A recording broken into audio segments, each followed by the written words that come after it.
Selamat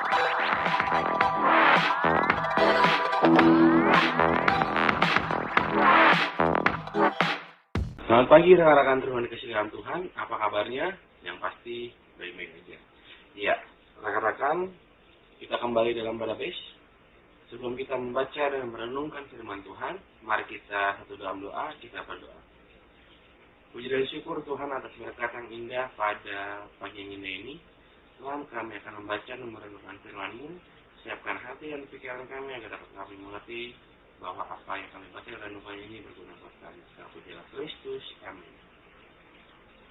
Ya rekan-rekan, bacaan kita hari ini terambil dari Hagai 2 ayat yang pertama hingga yang keempat, yang menyatakan, pada tahun yang kedua zaman Raja Darius, dalam bulan yang ketujuh, pada tanggal 21 bulan itu, datanglah firman Tuhan dengan perantara Nabi Hagai. Bunyinya, katakanlah kepada Zerubabel bin Shealtiel, Bupati Yehuda, dan kepada Yosua bin Yozadak, imam besar, dan kepada selebihnya dari bangsa itu. Demikian, masih adakah di antara kamu yang telah melihat rumah ini dalam pemegahan semula? Dan bagaimanakah kamu lihat keadaannya sekarang? Bukankah keadaannya di matamu seperti tidak ada artinya? Demikian pembacaan firman Tuhan. Haleluya. Ya, rekan-rekan, pada pagi yang indah ini kita merenungkan firman Tuhan lewat Hagai, lewat Nabi Hagai. Tuhan berfirman pada Zerubabel, Yosua, dan bangsa itu, seperti bunyinya itu, masih adakah di antara kamu yang telah melihat rumah ini dalam kemegahannya semula? Dan bagaimanakah kamu lihat keadaan sekarang? Bukankah keadaannya di matamu seperti tidak ada artinya?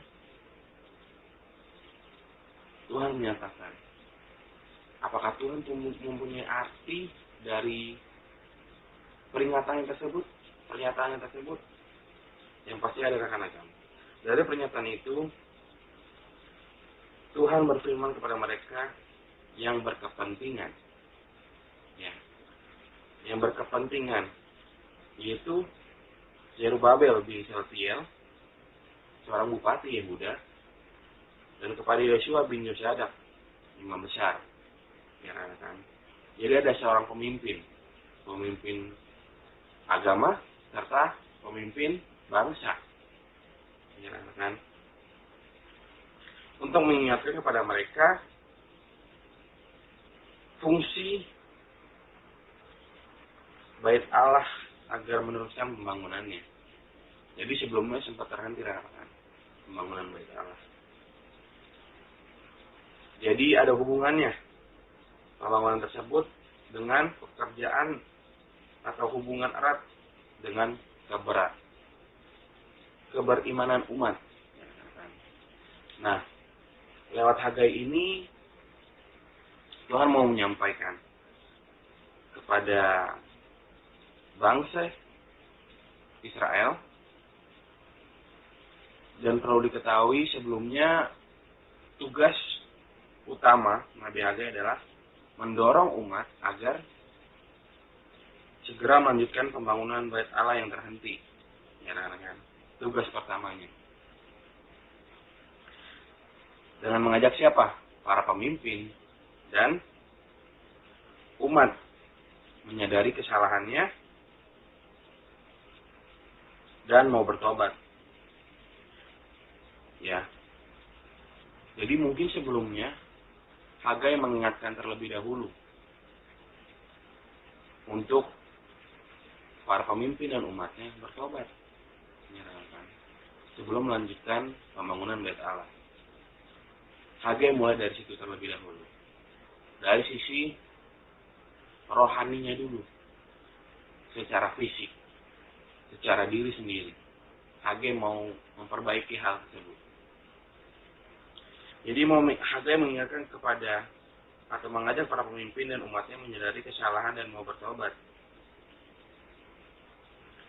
Para pemimpin umat pasti dong terkejut Hagai mengingatkan seorang pemimpin, raja, dan pemuka agama pada saat itu untuk mengingat apa yang sudah dilakukan oleh mereka. Apakah dosa atau kebaikan? Jadi Hagai mengajak para pemimpin untuk bertobat sebelum memulai pembangunan Bait Allah.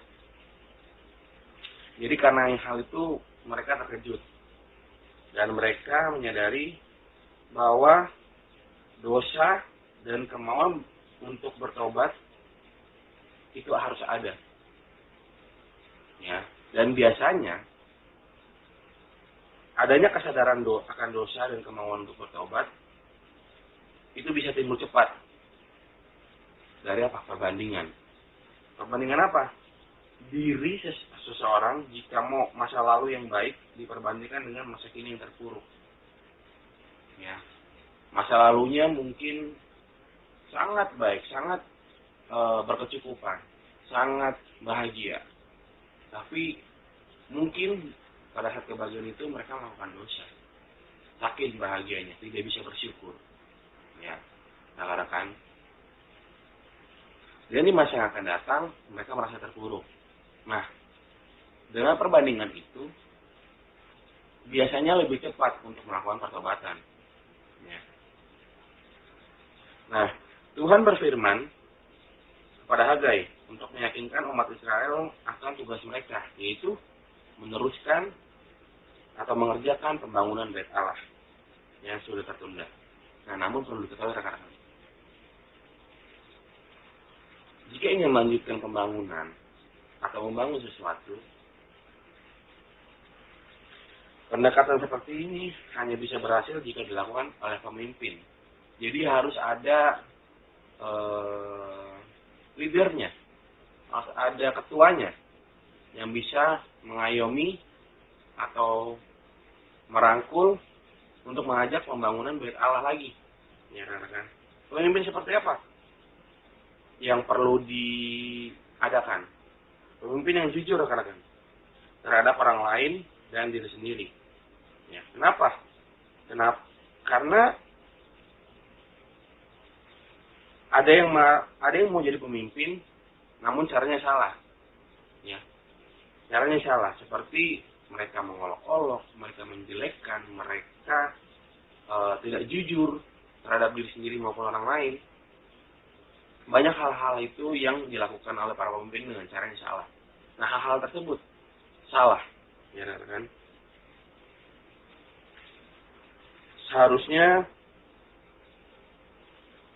sebagai pemimpin harus bisa bersikap jujur, harus bisa bersikap baik atau merangkul dengan kasih agar pembangunan Bait Allah itu bisa berjalan dengan baik. Jadi maksud dari firman Tuhan ini adalah kita harus memulai sesuatu kegiatan itu memulai dari diri sendiri. Ya, harus bersikap baik, harus bersikap jujur, harus bersikap menerima keadaan atau bersyukur atas apa yang sudah Tuhan berikan kepada kita. Jadi jangan merasa kalian selalu benar. Ya, kan? Jadi rekan perlu diketahui ada beberapa bagian yang perlu kita contoh dari renungan kita pada pagi hari ini, yaitu yang pertama, kita harus bisa menimbulkan sikap atau perilaku kita yang jujur terhadap diri sendiri maupun orang lain. Lalu yang kedua, bisa selalu bersyukur atas apa yang sudah Tuhan berikan. Jadi kita harus membangun rohani kita, harus membangun sikap kerohanian kita terhadap Tuhan itu dengan baik dan benar. Lalu menjadilah pemimpin yang jujur terhadap diri sendiri maupun orang lain. Amin. Ya, rekan-rekan, kita satu dalam doa, kita berdoa. Puji dan syukur Tuhan atas berkat yang indah pada pagi hari ini. Kami ingin melanjutkan aktivitas kami, Tuhan. Tolong sertai langkah kaki kami agar kami dapat melakukan aktivitas kami dengan baik tanpa kekurangan apapun. Yuk kami berdoa Tuhan atas renungan kami pada pagi hari ini. Dan Tuhan mau lengkapi kami dalam renungan ini untuk kami bisa melakukan hal itu, mengimplementasikan sikap yang kami renungkan pada pagi hari ini dalam kehidupan kami hari lepas hari.